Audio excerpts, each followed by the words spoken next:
अस्सलाम वालेकुम लाल तुहानू मंडी अनार चेक कराइए, इसकी क्वालिटी चेक कराइए तो रेट दसीए तुहानू की है।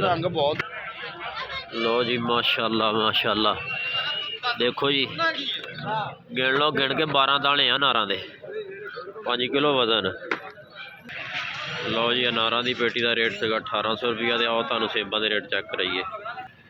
लो जी आ वीर को सेब अज पे आ कितना दसिया भाई? आड़ा 2800 रुपया,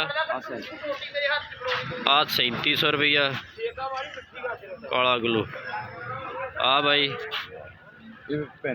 ये 3500 रुपया। अभी यही मार्का पे माशाल्लाह जी माशाल्लाह। आ निगाह वीर मेरा एक खड़ा ही आई मंडी सेब बेचदा। आप तो कितना?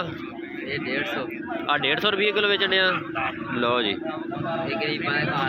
माड़े बंद खाण 150 रुपये किलो साफ आ सेब माशाल्लाह ना। सेब दागी नहीं है, वो जेडे वड्डियां वड्डियां दुकानां ते लांदे ना गले सड़े थल्ले नूं करके छापर च बीबियां नूं पांदे उदां ही, उन्हां नालों ते लख दर्जे चंगे है। आ कितना मेरे? आ 250 रुपये किलो, ते आह 300 रुपये किलो।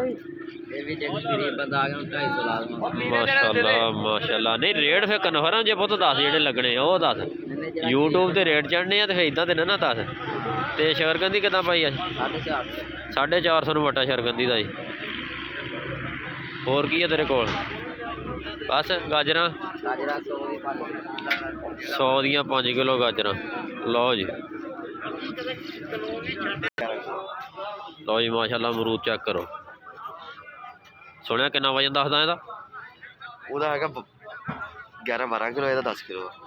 लो जी इस टल का 11-12 किलो वजन तो 1000 रुपये की मेरा ख्याल दसदा पा। ਇਹਦਾ मैं दसिया 1100। अच्छा ਇਹਦਾ 1100 रुपया दसिया, ਉਹਦਾ 1200, ਉਹਦਾ 1200 रुपया दसिया। सोहने सोहने अमरूद भाऽ ने कढ़ के ना एक पासों लाए, सोहने अमरूद माशाल्लाह। अल्लाह खाने नसीब करे जी सब नूं। लो जी एक होर वीर को सेब पे आ 2300 रुपये की पेटी दस दे भाई। भाई वजन 12 किलो निकल हुए इंशाल्लाह जी। लो जी 12 है 13-14 किलो वजन होना वा। तो आ भाई किन्ने दी? 3300 रुपये। आ 3300 रुपये की भाई सेब की पेटी। लो भाई जी मंडी स्ट्रॉबेरी माशाल्लाह आ गई है, बड़ी ज़बरदस्त स्ट्रॉबेरी आई है अज। तो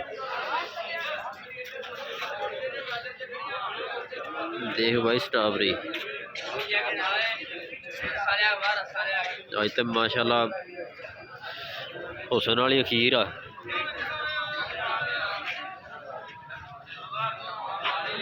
भाई कितना विकू आई स्ट्रॉबेरी? 300 रुपये कहता विकू भाई। उदा कहता सी शायद 250 भी हो जाए। मंडी हजे शुरू नहीं हुई, जो बोली शुरू हुई तो फिर उम्मीद आ भी शायद 250 तक विक जाए।